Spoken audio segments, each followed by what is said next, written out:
Okay, so I want to do a little bit of a little presentation on doing our normal probabilities in Excel, since I realize many of you do not have a graph, well, most of you do not have a graphing calculator. So remember, normal probabilities, the normal curve,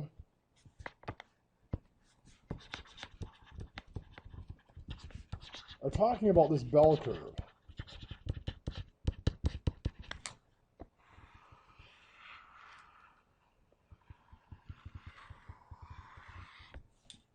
Close enough to a bell. Pretend that looks like a bell. Okay. So when we're looking at this bell curve, the calculator was nice enough to allow us to set a lower limit and upper limit and find probabilities that way. Excel, unfortunately, will only allow us to pick a spot on the curve. And what it will give us is the probability of being less than that spot. So this probability here to the left of that. So we have to specify when we enter it into Excel, it's going to be normal, actually not just normal, just norm dist is what we'll use. And we have to specify what that value is. That number that goes here is that cutoff value, this value here. But then we have to tell Excel about the distribution. So we have to give it the mean and the standard deviation. Then the fourth thing we have to put into Excel, very similar to the binomial distribution, is it's going to ask for cumulative. And remember, even on the calculator, it said we always use the cumulative function. We never use the probability distribution function. We always use the cumulative function. So this will always be true here. It's always going to be cumulative. So the command that you put in Excel is true. So there's going to be three possibilities. The first possibility we're going to look at is this picture right here. And that possibility, I'll draw a new one here. Let's say for a population with a mean of, let's go 100, and standard deviation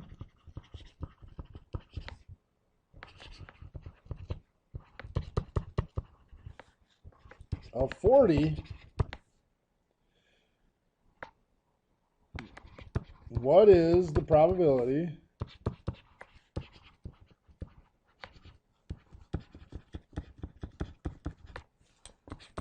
that a randomly selected item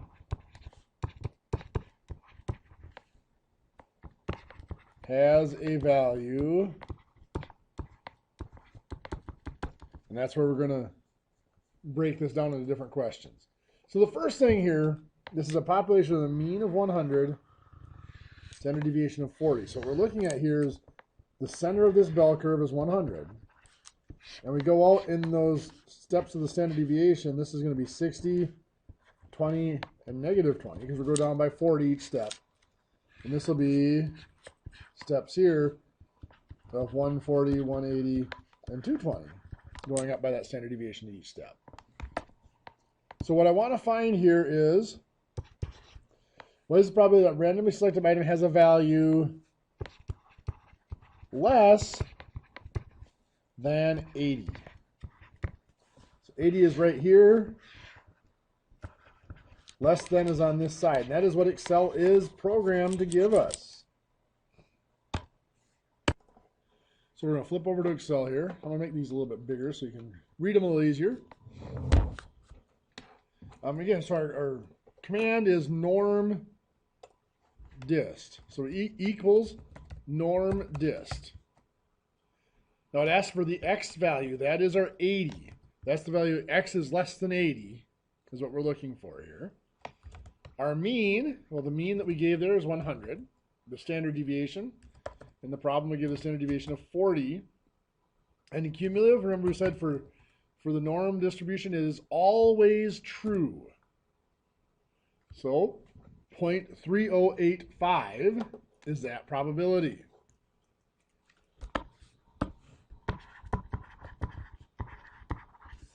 So that is our first case is less than. So that's the probability that x is less than 80. So that 80 is our x value, the boundary of our x value. The second possibility that we're going to look at,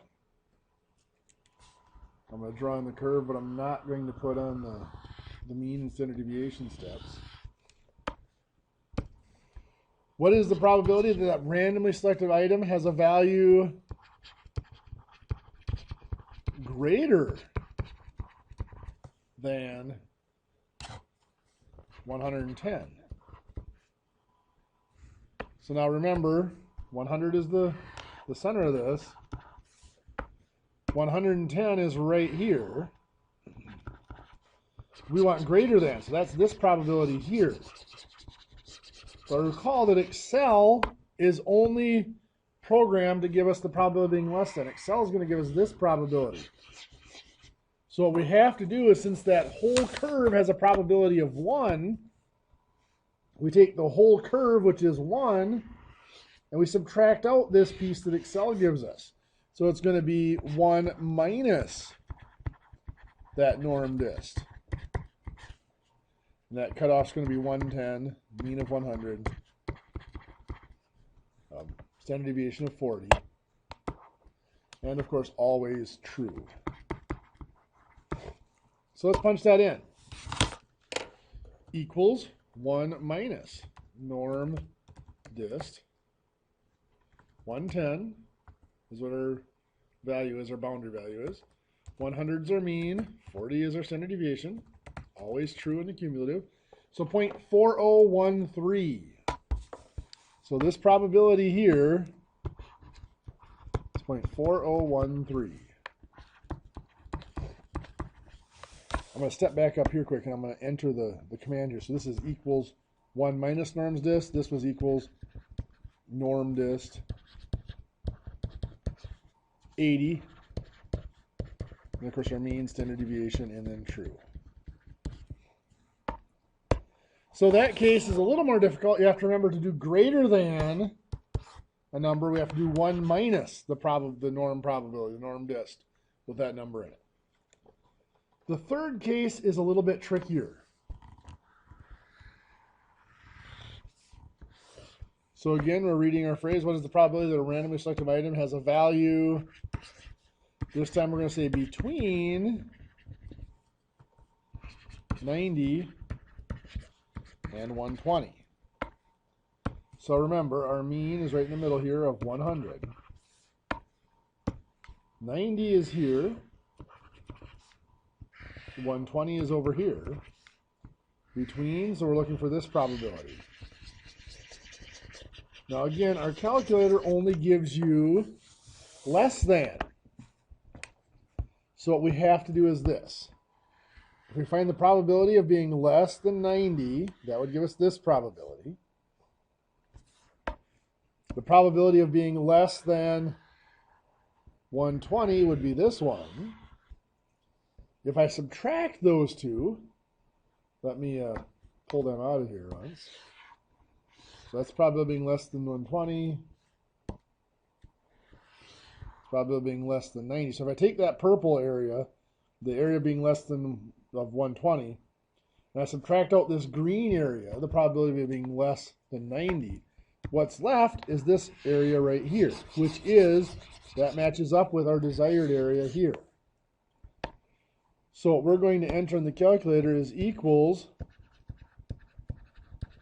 norm dist. We're going to do the 120. That's the upper end of our range first. Upper limit, if we want to use that term. 100. 40, again, that's just the mean standard deviation. And always true. Minus, got to drop down a spot here. Norm dist. I'm going to put in the 90. That is the lower end of our range. 100, 40, and true. So let's enter this in. Equals norm dist 120, 140 true. minus, notice I can do it all in one line, norm dist 90, 140, and true. Now notice this is backwards from the calculator. In the calculator you would enter the lower limit first, then the upper limit. Here we're going to do the upper limit first. The 120 is the upper limit minus that lower limit of 90. Then we get 0.2902.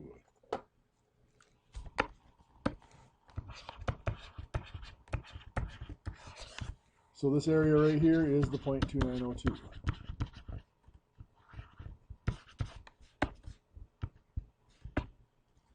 So we can calculate the probabilities, the normal probabilities with Excel, just like with the calculator, only you got to do some adjustments because, like I said, Excel only does one amount. It doesn't give you an upper and lower limit. It just gives you one boundary value.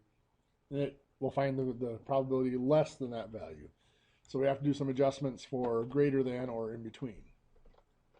Now the next thing we want to do is we use the calculator to do inverse normal.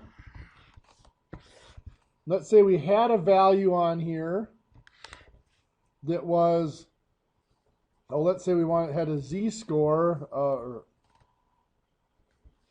we want to find the z-score for the value that has 5% below it.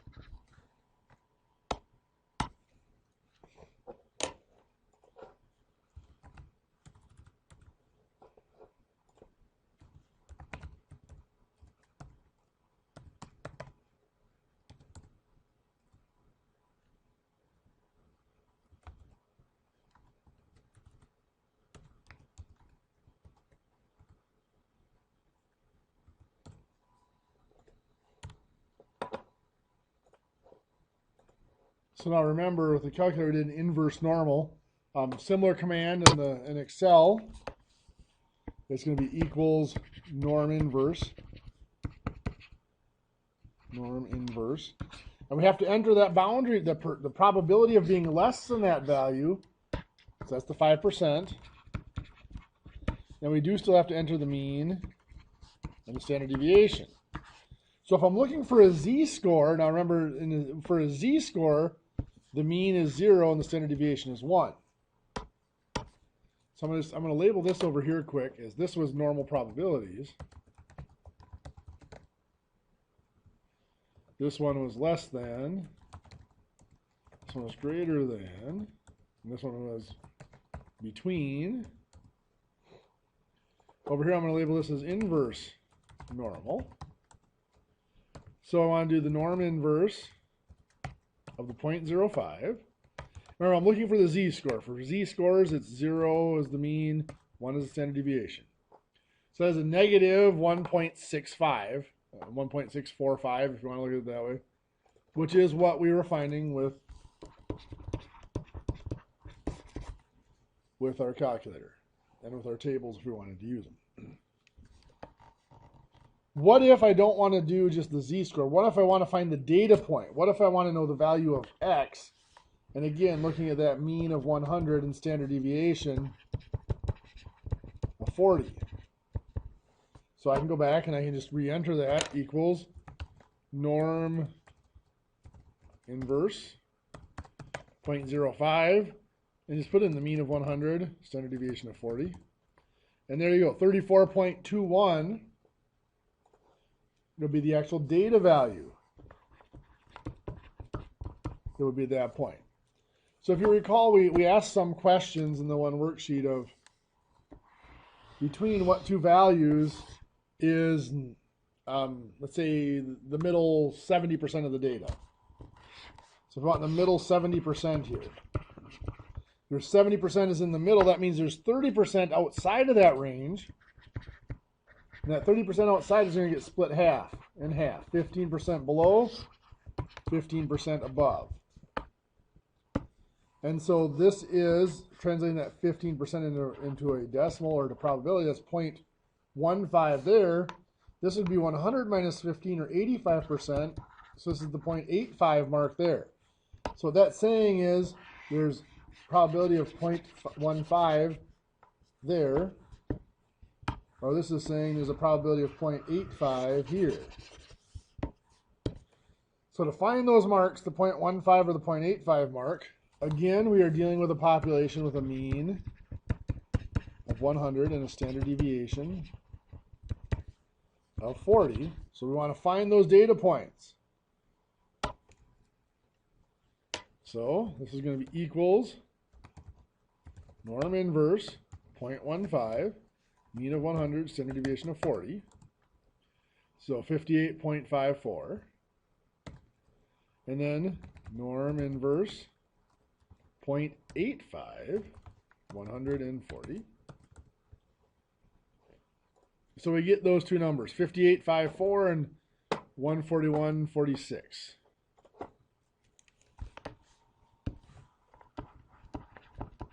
$58.54 and 141.46. So those are the data values. Now, if I just wanted the z-scores, if I just want the z-values for each of those, so these are the actual data values, the x values. If I just want the z-scores, I've got two choices. I do norm inverse and put in that 0.15, mean is 0, standard deviation of 1. It's going to give me a negative 1.036. Now the 0.05 should give me the same z-score, or the 0.85 I should say, should give me the same z-score. It's just going to be positive instead of negative, and there it is. Now there is a shortcut. Rather than having to put in, let's do this. Rather than having to put in the 0 for the mean and the 1 for the standard deviation, we can do this. Instead of norm inverse, we add an S to it, norms inverse. And then we just put in the 0.15. When we do put that S in there where it says norms inverse, it is assuming that this is standard normal. So it's assuming that mean of 0 and standard deviation of 1.